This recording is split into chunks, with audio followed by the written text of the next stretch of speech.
ওই দামে বরকি ব্যাস ফেলা বরকির দড়ি তুমি আগে দাও তো। বাপ বরকির দড়ি ধরে ফেলাইছি, বছর কতদিন না করা কামনি দিয়ে দাও।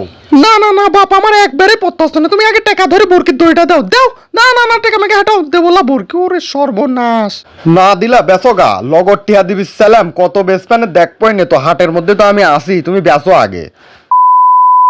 আজকের ভিডিওটা সেইরকম মজার, কারণ আজকের ভিডিওতে আমি আইছি গরু ছাগলের হাটে। আপনারা তো সবাই জানেন আর কয়েকদিন পরেই কুরবানির ঈদ, আর এই কুরবানির ঈদের জন্য কিন্তু মানুষ মানে প্রচুর পরিমাণ গরু ছাগল কেনে কুরবানি দেওয়ার জন্য। এই সময় গরু ছাগলের হাটে এত পরিমাণ ভিড় থাকে, মার্কেটের চেয়েও বেশি। তো এই যে কথায় কথায় মানুষ কয় না যে এই জায়গায় কি গরু ছাগলের হাট লাগাইছিস নাকি, গরু ছাগলের হাটে আসলে বোঝা যায় আসলে ব্যাপারটা এরকমই। মানে এমন লোক হয় ভাই যে কোনো জায়গায় ফালতুয়ার জায়গা থাকে না, আর গরম এত পরিমাণ পরে বিশ্বাসই করতে পারবেন না আপনারা। তো এই দেন গরু ছাগলের হাটের মধ্যে ঢুকে গেছি। এই যে ছাগলটা দেখতেছেন, এই ছাগলটার ওজন হচ্ছে 70 কেজি, দাম চাচ্ছে 55,000 টাকা। অনেকেই দাম দর করে চলে যাচ্ছে, মানে বেচা হচ্ছে না। তো এইরকম সহ সহ ছাগল আছে, মানুষ দেখতেছে, দাম দর করতেছে, লেসছে না। কিন্তু এই হাটের মধ্যে ঢুকার পর বিশ্বাস করেন ভাই, একটা জিনিস দেখে আমি খুবই অবাক হয়েছি। কিছু কিছু জায়গায় দেখতেছি টাকা পয়সা হাতে নিয়ে একজন আরেকজনের সাথে তর্কাতর্কি করতেছে, দড়ি ধরে টানাটানি করতেছে। আমি প্রথমে মনে করছি যে এরা ঝয় ঝামেলা লাগিয়ে গেছে, মনে হয় কোন দিন মারামারি লাগবে, ঠেকাবো নাকি যায়।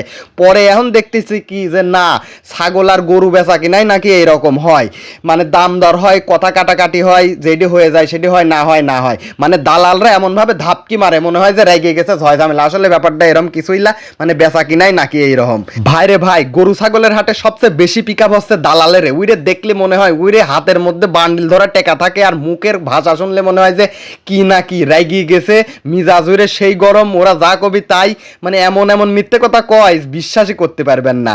কিন্তু হাটের মধ্যে ঢুকার পর একটা জিনিস আমার কাছে খুবই অবাক লাগলো, এই জিনিসটা আমি কোনোদিনই দেখিনি। এই দেন ছাগলের পশম এইভাবে কেচি দিয়ে কাটি 3 দাগ বানা দিলে কি আমি এই জিনিসটা বুঝতে পারলাম না। তো যারা গরু ছাগলের বিষয়ে অভিজ্ঞতা আছে, তারে যদি জানা থাকে এই বিষয়টা কমেন্টস করে জানান যে কি জন্যই কেচি দিয়ে ওই বরকির পশম কাটি দিলি।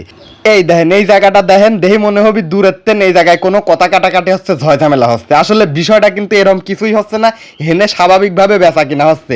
মানে গরু ছাগল বেচা কিনার ধরনটাই এরকম, প্রত্যেকের মিজাজ থায় মনে করেন হাই, আর কথাবার্তা এমন এমন কয় মনে হয় যে এইটাই সত্যি, এইটাই ঠিক কথা। মানে ধাপকি মারে হাতের মধ্যে টেকা ভরে দিতে পারলেই ধরেন গরুটা আপনার কিংবা ছাগলটা আপনার। ছাগল বরকি বেচা কিনা দেওয়ার পরে চলে আসলাম গরুর হাটের মধ্যে। এই গরুর হাটে আসার পর একটু শান্তি পেলাম, কারণ গরুর হাটের মধ্যে দেখলাম একটু ভিড় কম আছে, মানে গরুর হাটে এখনো যান জমাট ভাবে লাগেনি।